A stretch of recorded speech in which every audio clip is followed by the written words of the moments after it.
Chapter 4. Tricia began to feel that the world was conspiring against her.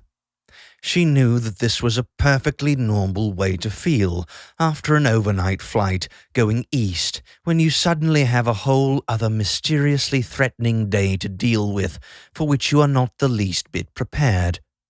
But still, there were marks on her lawn. She didn't really care about marks on her lawn very much. Marks on her lawn could go and take a running jump as far as she was concerned. It was Saturday morning. She had just got home from New York feeling tired, crabby, and paranoid, and all she wanted to do was go to bed with the radio on quietly and gradually fall asleep to the sound of Ned Sharon being terribly clever about something. But Eric Bartlett was not going to let her get away with not making a thorough inspection of the marks. Eric was the old gardener who came in from the village on Saturday mornings to poke around at her garden with a stick. He didn't believe in people coming in from New York first thing in the morning, didn't hold with it, went against nature. He believed in virtually everything else, though. "Probably them space aliens," he said, bending over and prodding at the edges of the small indentations with his stick. "Hear a lot about space aliens these days. I expect it's them." "Do you?" said Tricia, looking furtively at her watch. 10 minutes, she reckoned. 10 minutes she'd be able to stay standing up. Then she would simply keel over, whether she was in her bedroom or still out here in the garden. That was if she just had to stand. If she also had to nod intelligently and say, "Do you?" from time to time, it might cut it down to 5. "Oh, yes," said Eric. "They come down here, land on your lawn, and then buzz off again, sometimes with your cat. Mrs. Williams at the post office, her cat, you know, the ginger one, it got abducted by space aliens.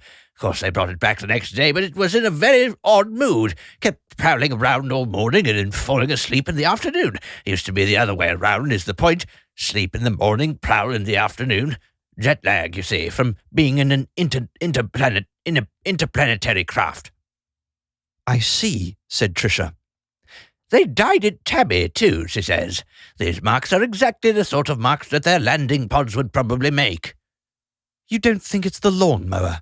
asked Tricia.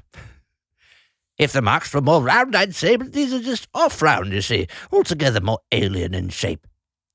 "It's just that you mentioned the lawnmower was playing up and needed fixing, or it might start gouging holes in the lawn." "I did say that, Miss Tricia, and I stand by what I say. I'm not saying it's not the lawnmower for definite. I'm just saying what seems to be more likely given the shapes of the holes. They come in over those trees, you see, in their landing pods." "Eric," said Tricia patiently. "Tell you what, though, Miss Tricia," said Eric. "I will take a look at the mower, like I meant to last week, and leave you to get on with whatever you're wanting to." "Thank you, Eric," said Tricia. "I'm going to bed now. In fact, help yourself to anything you want in the kitchen." "Thank you, Miss Tricia, and good luck to you," said Eric. He bent over and picked something from the lawn. "There," he said. "3-leafed clover. Good luck, you see." He peered at it closely to check that it was a real 3-leaf clover and not just a regular 4-leaf one that one of the leaves had fallen off of. "If I were you, though, I'd watch for signs of alien activity in the area." He scanned the horizon keenly.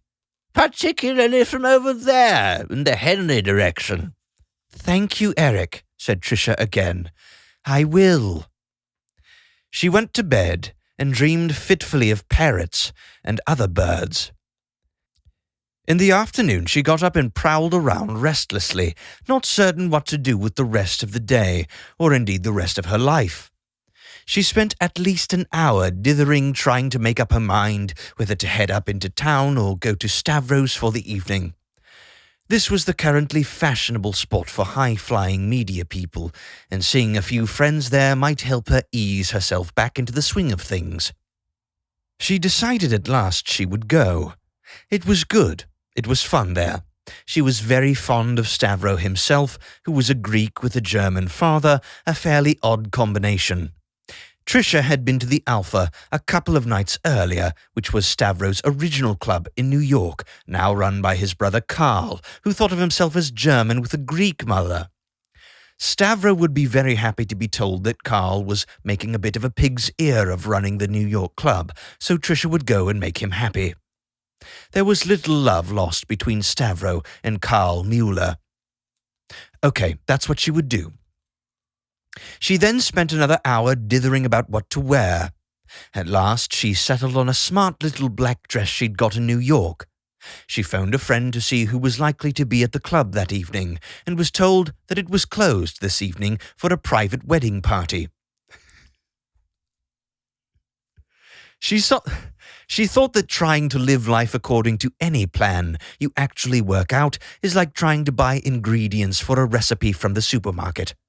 You get one of those carts, which simply will not go in the direction you push it, and end up just having to buy completely different stuff. What do you do with it? What do you do with the recipe? She didn't know. Anyway, that night, an alien spacecraft landed on her lawn.